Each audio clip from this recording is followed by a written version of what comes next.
My name is Jeffrey Olsen. I'm a pretty normal guy. I work in the creative realms. I've worked in the marketing and advertising realms, and I'm now with a small network doing value-based content for families.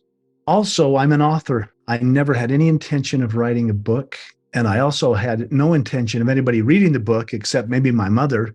My first book hit number 3 on Amazon in the category and springboard me into a scenario that I would have never guessed, nor did I even desire. Let me tell you about the near-death experience and the coming of the book and how that all happened. When I was 33 years old, 26 years ago, actually, I had a horrific automobile accident. We were on a family vacation. It was me, my wife, and our 2 young boys, the oldest being 7 and the youngest being 14 months, just a toddler. We had been on a family vacation. We were returning from that vacation. It was a road trip. We went to southern Utah. We lived in northern Utah, and we'd been down to see family and see the beautiful Red Rock country, and we're now heading back up to the alpine part of Utah, which is the Rocky Mountains.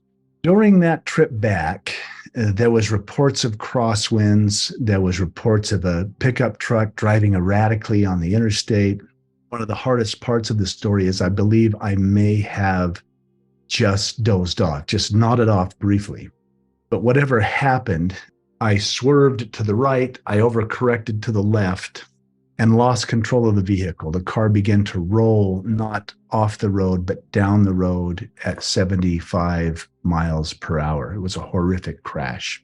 My wife, my 2 sons, I'm driving. When the car comes to a stop, I blacked out for the actual crash.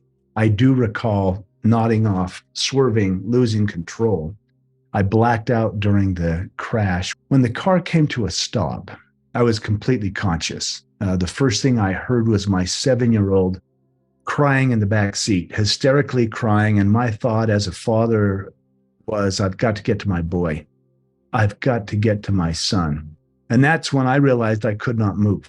I was pinned either to the floorboard or the seat. I couldn't tell. There was the rancid smell of gasoline, all the broken glass.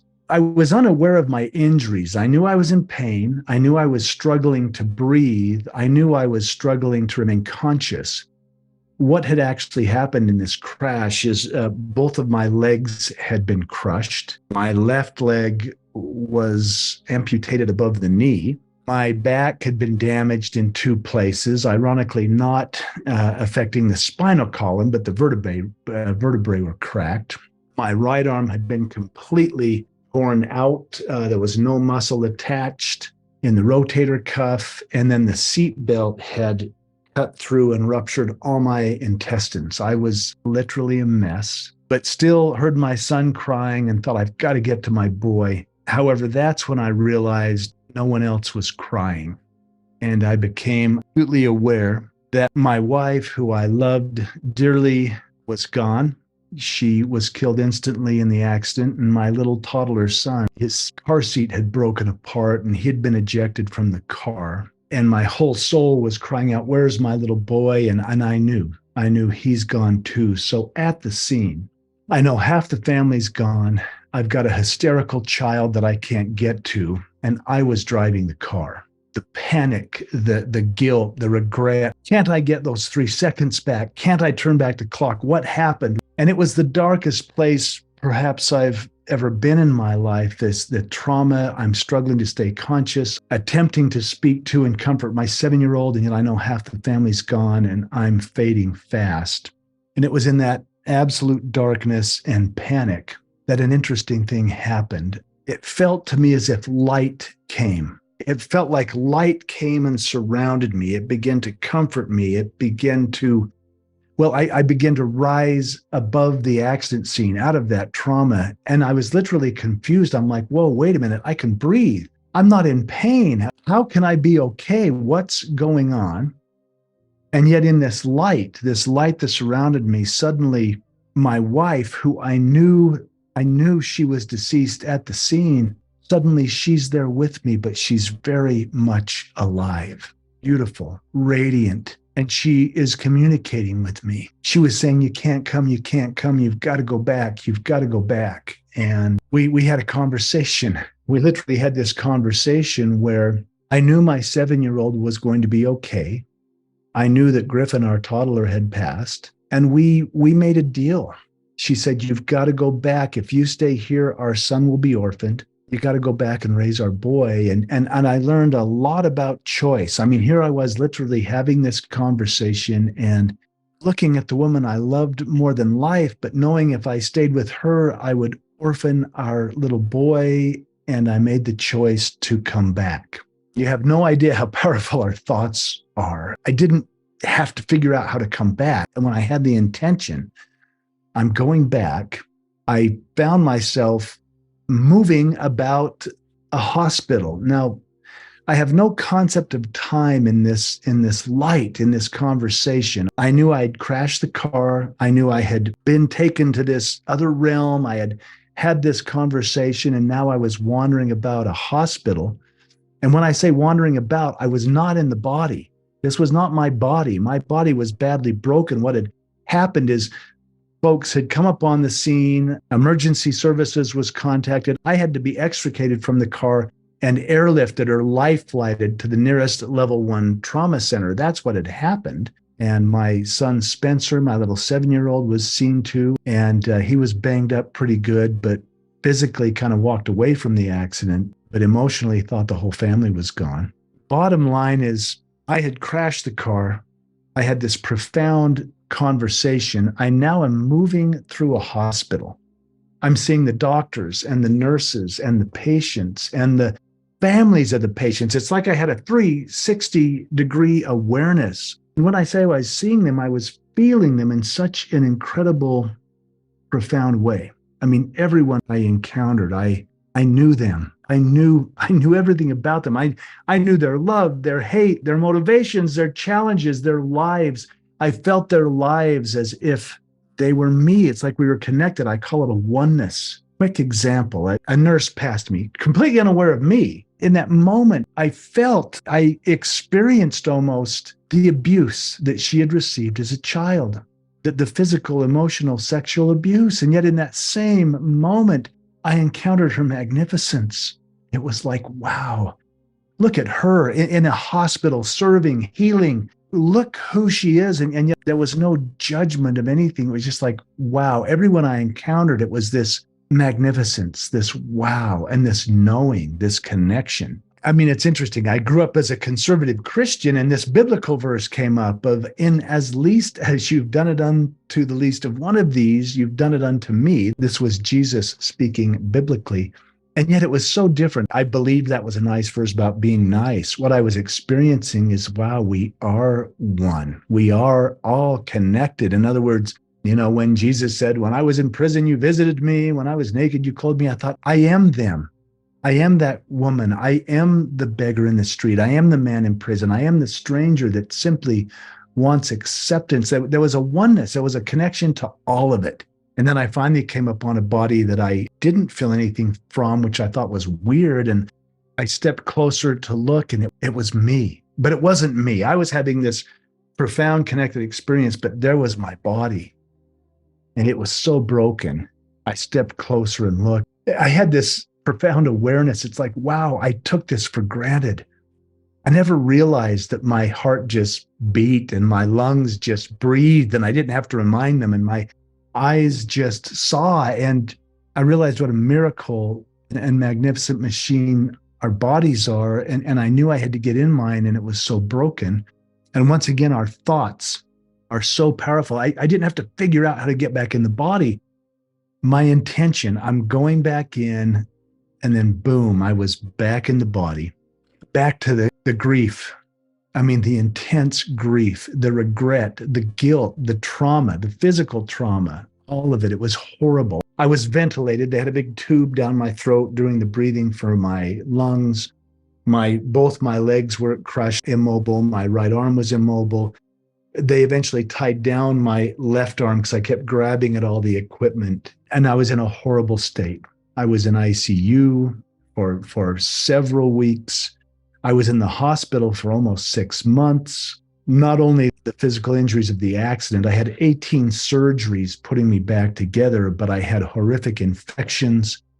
I threw pulmonary emboli or blood clots that would lodge in your lungs. I mean, I really was in a bad way. And it's almost as if I had one foot in this realm and one in the other. I was in and out of the body. And when I say that, I would be in the trauma, pain, and I would so want release from that. And then there were times it felt like I was standing in the corner watching it all and experiencing everyone that was assisting me and the medical staff. And one interesting side note to this experience, when I was life flighted to the level 1 trauma center, the attending physician, the level 1 trauma, emergency doc, had a profound experience too. As everyone was working on my body, trying to keep me alive, he shares the encounter that my wife, who had passed, or her soul, was evident in the operating room. He says, I saw her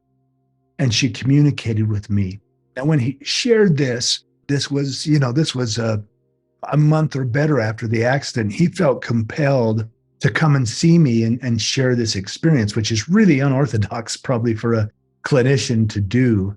And by this time, I was conscious enough to have a conversation with him. When he shared this and he said she was communicating with me, I said, what did she say? What was she communicating? He didn't know me from Adam, and I didn't know him. And he shared that she simply expressed her gratitude for all we were doing to save your life. And I just burst into tears. He didn't know about the deal I made. He didn't know that I had had this out of body or near-death experience. But when he shared this, suddenly I was in a safe place to share what had happened to me. I thought, well, he's a doctor. If I'm crazy, he can take me to the psych ward and get me the, medical support I deserve to have. But he listened, and we became friends because we realized that there was this profound moment between life and death, knowing and surviving, and we had this connection. My wife, who had passed, he was literally meeting her as I was saying goodbye, if you will.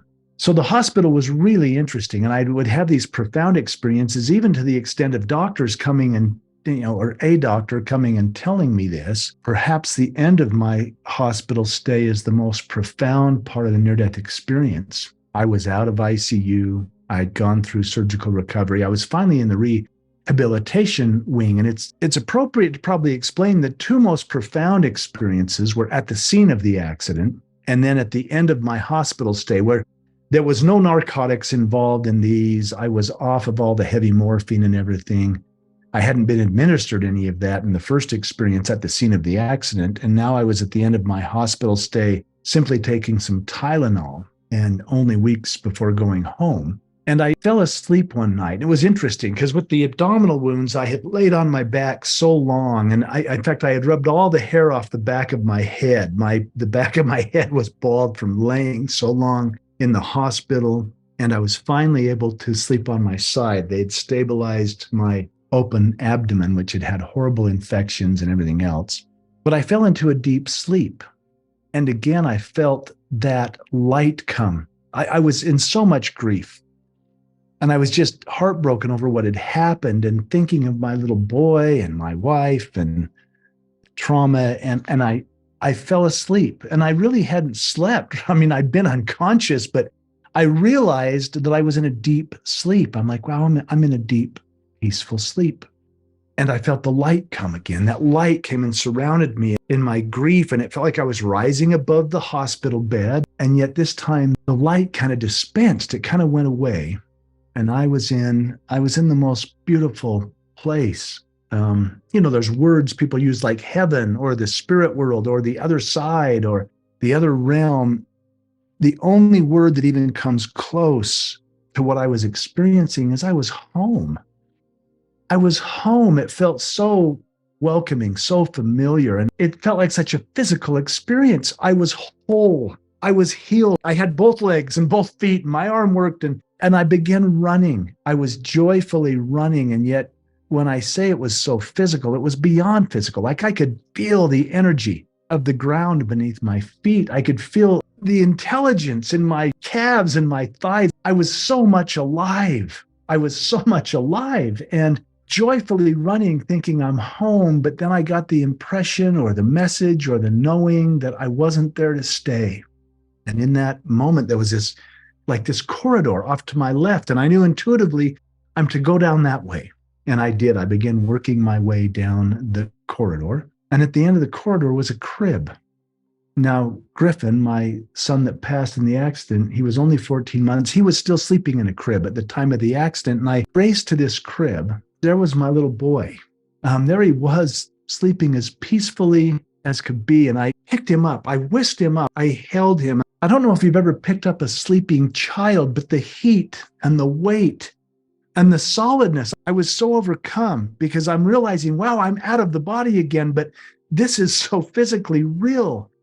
I could feel him breathing. I could feel his breath on my neck. I leaned over and I smelled his hair. And I don't know if you've ever smelled the hair of a loved one, but I'm like, this is my little boy. And I began to weep, thinking I get to hold him. I get to say goodbye to him too, just like my wife. And I always hesitate to share that because so many people want that goodbye, but I'm holding my little boy. And then I feel this intense presence coming up behind me, this overwhelming, cosmic. Well, given my upbringing, I'm thinking that's God. And I'm in so much trouble. My little boy is here because I crashed the car. His life was cut short because I dozed off or overcorrected. And the guilt and this presence is coming closer and closer. And I feel it right behind me. And I have the thought, I hope I can be forgiven. And this almost felt physical too. In that moment, I felt these arms reach out and wrap around me and my little boy. And then there was this download, just this download, not even, it wasn't verbal words. It was this download. I'm having the thought, I hope I can be forgiven. And it just poured through me. There's nothing to forgive. Everything's in divine order. And I began to see my life. I've now learned it's called the life review. I mean, they'll say, well, your life flashes before your eyes. I was looking at my life and I was seeing it so much differently. Embrace of unconditional love. And I'm attempting to justify. I'm like, well, that was a mistake. I didn't mean to do that. That was a mistake. And this beautiful being that held me communicated, there are no mistakes. What did you learn? What did you learn? And what did you become, not in spite of it, but because of it? And I would say, well, yeah, but that was wrong. And I knew it was wrong. And I did it anyway. And this glorious being that literally held me in arms said, that's your judgment of it, not ours. We love you. And it was a very personal experience. Like, you're as precious and perfect and beloved as the little boy you hold. And yet it was magnified because here I was holding and having all those emotions of my son, and I was being held by the divine. And although it was a personal experience, I knew that rippled out. I knew that was true of every living being. The why questions, why? And that seemed to transform to what? What are you learning? What are you going to do? And I mean, it was so profound. It's almost like in this embrace, I became God. I was seeing things so much differently. It was almost like, well, this was the experience that my soul chose to have. And the universe, in so much love, supported it, even though it was heart-wrenching and catastrophic and all of that. It seemed to make sense in those realms. And then I also learned about choice. I realized I could be angry at God forever because this happened, or it was allowed to happen. I could also make a choice and be angry at myself. I could beat myself up every day because I was driving the car. But in this place, there was a third choice. In fact, it was interesting because this being that held me said, I want you to exercise your will. Now, again, given my conservative Christian upbringing, I'm like, but it's your will. And what was communicated to me, which was so profound, was my will is your will. That's how much you're loved. My will is that you have free will. That's my will, and that you get to choose. And I realized I could hand my son over. I could exercise my free will and give him back. And in all that love and that beauty and that peace, I kissed my little boy. I handed him over. I let go and trusted. And then I was back in the hospital bed, to all the injuries, to the amputation, to the colostomy bag, to all the things I was dealing with. And yet I had a little different perspective. It didn't heal me. I still grieved miserably. I mean, don't get the impression that I had a horrible accident and I had these profound things happen and I was okay. No, we had a horrific accident. There was strange and mystical and profound things that happened. And I grieved as miserably as anyone grieves. But I'd had this experience. My perspective had shifted, perhaps. There was a shift. There was a shift in me. But what it did is it expanded. It expanded what I believed. I mean, a belief is a belief, right? Now I had had this experience. I mean, it was like a knowing. It was like a wow. And yet I experienced so much love. I experienced no judgment. I experienced a different perspective. And I still honor my faith. I still belong to a congregation. I go to church, but I also honor everyone's journey. I realize that we're all on this perfect journey for our own soul. And I let go of what's right and what's wrong, or who's right or who's wrong. I let go of us and them and simply begin to embrace we, realizing, regardless of what your religious practice or your spiritual, beliefs are, we have far more in common as these eternal beings that are having this human experience than we'll ever have separate in our beliefs or in our cultures or in whatever else we believe separates us all. My opinion of death totally changed. I have no fear of death. Death, when I say, gosh, suddenly I was in this light or suddenly I was risen above the scene, death was a beautiful, natural thing. I have no fear of death. I mean, it might sound morbid, I look forward to it, but death also gave life a whole new meaning. It was like, wow, here I believed life was a test. I realized life is a gift. This body is a gift. What a profound experience to, be here now, experiencing, even if it's pain. And I'm not a fan of pain. I've been through plenty, but pain has been such a profound teacher. And, I can look at a sunset and literally be moved to tears because it's like, wow, I'll never see that sunset like that ever again in forever. It's this moment. And, I say forever, I've kind of embraced the fact that maybe eternity, I say we're these eternal beings. Well, maybe that's nothing more and nothing less than just always having right now. And so what am I experiencing right now? And even if it's sorrow or grief or anger or wonderful, otherwise, how would I know? How would I know pure joy if I didn't experience the depth of absolute grief?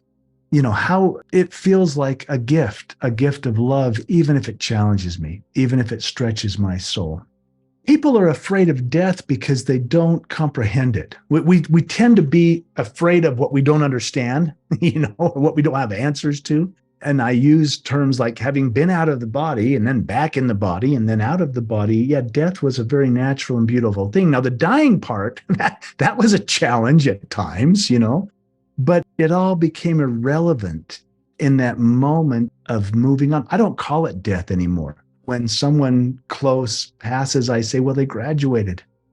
They graduated and went on to something different. Now, my little boy, that was difficult for him. I mean, his mother had died, his brother had died. In many ways, I was never going to be the same either. And it was very difficult for him when people would say, well, your mom's in a better place. I mean, it'd make him angry. He's like, no. My mom's best place is right here with me. And so, death is challenging and grief is challenging. And I suppose now that I'm gray and older, I've realized that grief may be the most magnificent manifestation of love there is. I mean, we only grieve because we love. And when people we love pass and they're no longer here, those arms that held you are not, I mean, it's like, where are you? And we might feel influences. I'm not one that sees with my physical eyes. I've had profound dreams of my loved ones. I've had experiences where I have felt them right there, but I don't see them. And yet every time that happens, there is key communication. It's like there's a reason for it. But I don't fear death. I think we fear death because we don't understand it, because we think it's so final. Well, that's it. They're gone. And it feels like that in this realm. But the reality is, for me, my reality, they're not gone. They're cheering us on. They come for visits. And I look forward to my own passing. I just hope I can do it pleasantly this time. Let me go in my sleep without all the physical trauma, right? Our judgments, it's our judgments of something that makes that bad or wrong, and grief is difficult. It's challenging, but yeah, grief is love. And it doesn't go away. For me, I mean, it's been 26 years. I can talk about it now without, bursting into tears, but it doesn't, you don't get over it. Perhaps I've gotten used to it. I had a friend tell me that grief is like a stone in your pocket. You always carry it. You just get used to the weight. And I believe that's true. I love when people do joyful things, to celebrate the passing, even if it's remembrance. A birthday doesn't go by that we don't do something and say something. And it used to be hard, bitter tears. It really was. Now there's still tears, but they're more joyful. It's like, remember that? That wasn't that. And remember when they would do this? I mean, you keep them alive. My son Spencer, who's now 33 years old, he's a grown man. He's married. In fact, last year we wrote a children's book together. Some guys fish, some guys golf or work on cars. We wrote a book because he didn't have this experience. I mean, he went through his entire life thinking, wow, I just sure love to feel mom somehow. I mean, he was angry at one point with me. He's like, Dad, you talk about like you saw mom, you talked to mom, you went to this other realm. He's like, I didn't get any of that. Mom died, you got crippled, Griffin died. I mean, I got none of that.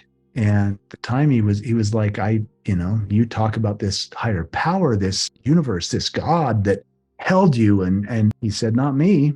I was a little boy and I was begging every night and I got nothing. And as he's grown old, he's a beautiful soul. At one point he said, well, maybe I'm God's love. Maybe I'm God's light. Maybe I can go out and hug that kid that doesn't get anything like I didn't get anything. And I beat my knuckles bloody on that door and it never opened. So he's done beautiful things. But in this book we wrote together, it is called Where Are You?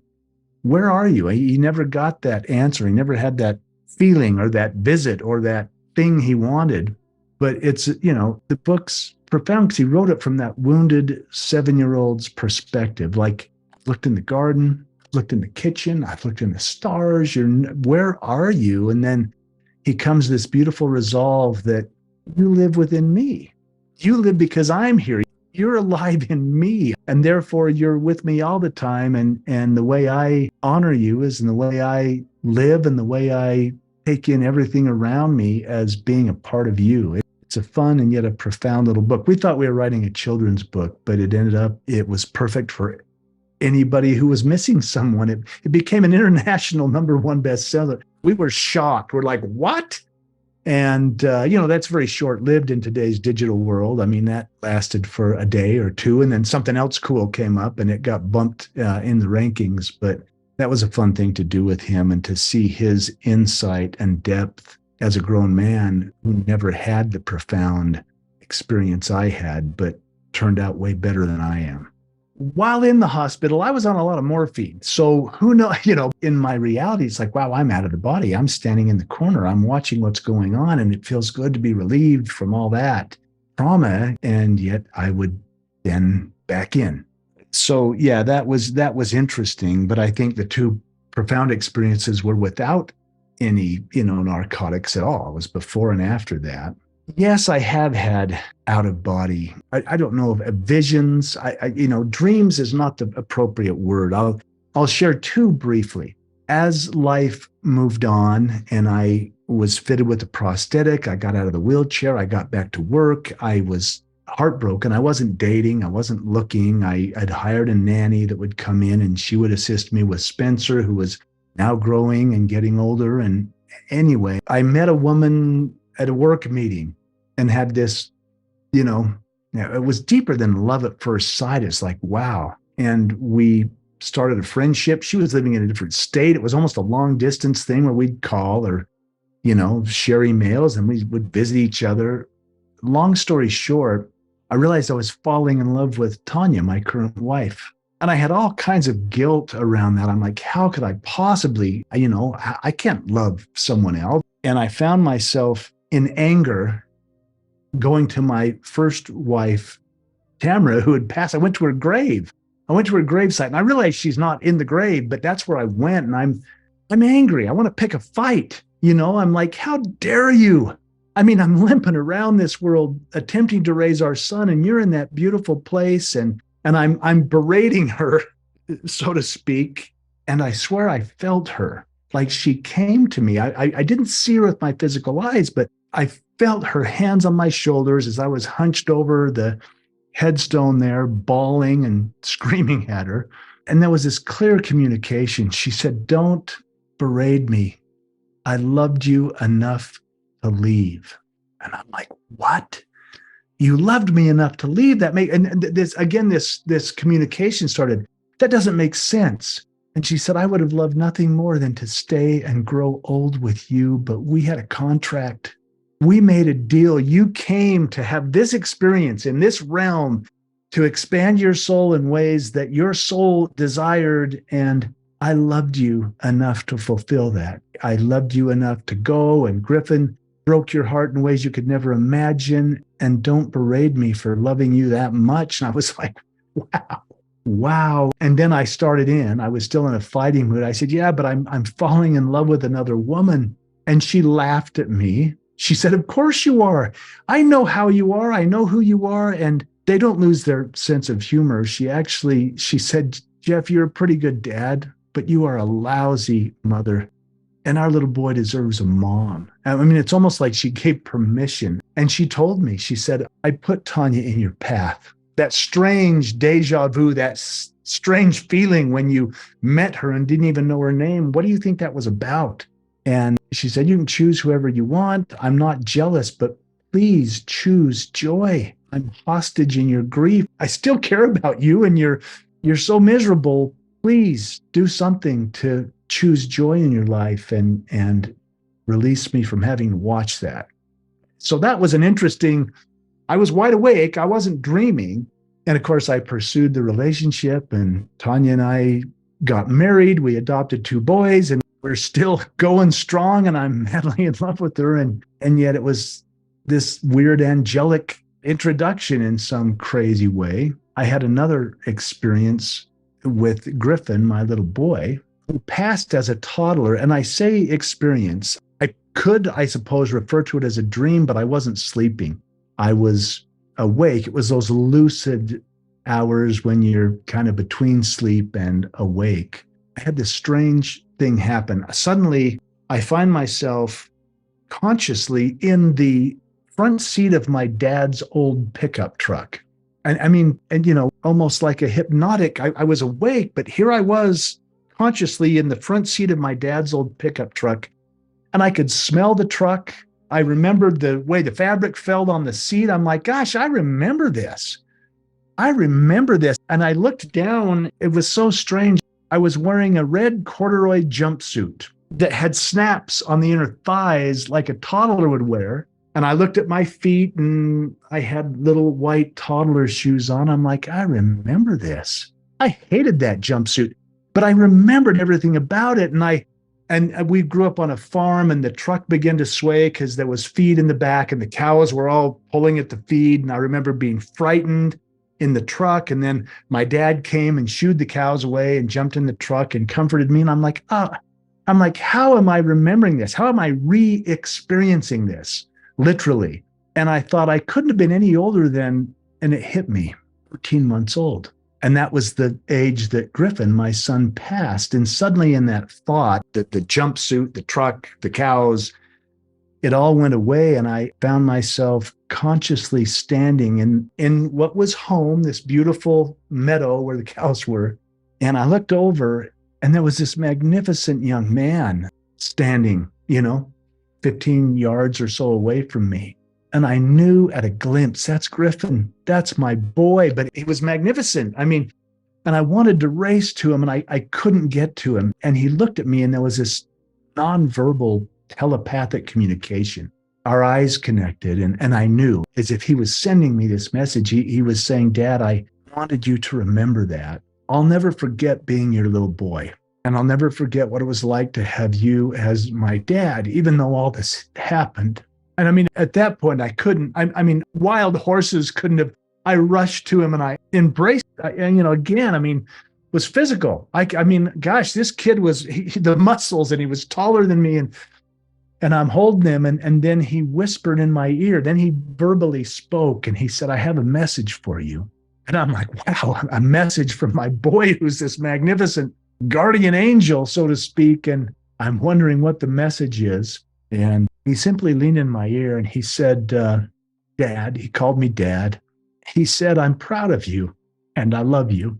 And I suppose that's the most profound message I could have ever hoped for. I'm like, wow, he's aware of me. He's connected to me. And somehow he's manifested himself as this incredible young man. I now feel like I have this guardian angel that I could go anywhere and do anything, and he's got my back.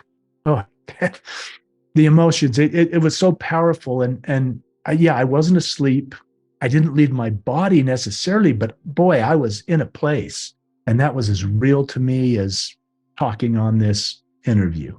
A physical place? I don't know. A place that's real, very real to me, certainly felt physical to me, even if I was not in this flesh. I don't know. Is it okay to answer? I don't know. I don't know. I just know what I experienced. And yeah, it was real. And yeah, it felt physical. And yet what I seemed to be aware of in that place and in that divine presence was that, wow, we've always existed and we're always going to exist. And our soul will choose many adventures and the universe supports all of it. And some of them will challenge us. Some of them will break our hearts and others will be so joyful, we'll be moved to joyful tears. And yet there's no end. That's what I felt. Coming home from the hospital was interesting because, Spencer had seen me in the hospital, but I was so worried about my surviving son, this little boy. And at the time, my left leg is amputated above the knee. My right leg is in a brace because they had to totally rebuild it. There's still 6 pins and a plate holding it together. I'm in a wheelchair. I have a colostomy bag. My right arm is in a sling because they were attempting to repair all that shoulder and rotator cuff tear. All I could do was drive this electric wheelchair with my one good left hand. And that's how I was returning home. And I wasn't returning home. I was returning to my brother's house. My brothers were incredible. And my younger brother had taken Spencer in and just took him home. And he melded in with his cousins and just became one of theirs. That was the state I was going home. I looked horrible. I felt horrible. I was very sick. And I thought, how's he going to deal with this? I was the rough and tumble dad, and now I'm not that and may never be again. And as we pulled up to the house, and of course, my brothers, they had come and gotten me, and I could see Spencer looking out the window, watching as his uncles, my brothers, lifted me, his dad, into the wheelchair. And I'm thinking, how is this going to be? How can I possibly be his father like this? And I began to make my way. They'd put a ramp, so I began to drive the little electric wheelchair toward the ramp, and Spencer came running out the door, and he ran toward me, but he ran right past me. He went right past me, and I thought, oh boy, this is too much. This is too much to be real like this here in his turf. And I thought I knew it would be hard. And so I began navigating and making the turn to go up the ramp. And I just looked over my shoulder to see where he went. And here's this 7-year-old kid running. He'd run across the street and he was knocking on all the neighbors' doors. And he's hollering, come out, come out, come out. My dad has made it home. Come see my dad. And then he circled around. I'm watching this, and he came and threw himself on my lap, which just about killed me because I still had all the sutures and everything from the abdominal repair. And I just held him, and I explained to him, look, I'm going to be like this for a while. I'm going to work really hard to get well. But he was a Star Wars nut. He still is. And I'm like, look, they're going to get me a Darth Vader leg, and I'm going to learn to walk, and we're going to be okay. But are you going to be okay with me like this? And he said, Dad, if you were nothing but a puddle of blood, we'd laugh about this. If you were nothing but a puddle of blood, I'd still love you. And I held him, and we burst into tears. And here was the epiphany. I'm like, wow, here I am in this realm. broken in a wheelchair, holding my surviving son. And it was no less divine. It was no less profound than being in that other realm, in the arms of God, holding my son who had passed. I mean, suddenly, heaven, if you will, was right here. I mean, there was nowhere to go. There was nothing to become. It was just to be in that beautiful moment and feel his unconditional love, which felt every bit as powerful as a divine creator. And that's when I kind of knew we're going to be okay. We're going to make it. And I mean, maybe heaven is right here. Maybe heaven is right here. Maybe this is, maybe it's up to us to choose to make life joyful, to choose to navigate the challenges with grace, to choose to love each other and accept each other and be what heaven would be, or our idea of heaven, right here, right now. And that was a big epiphany for me.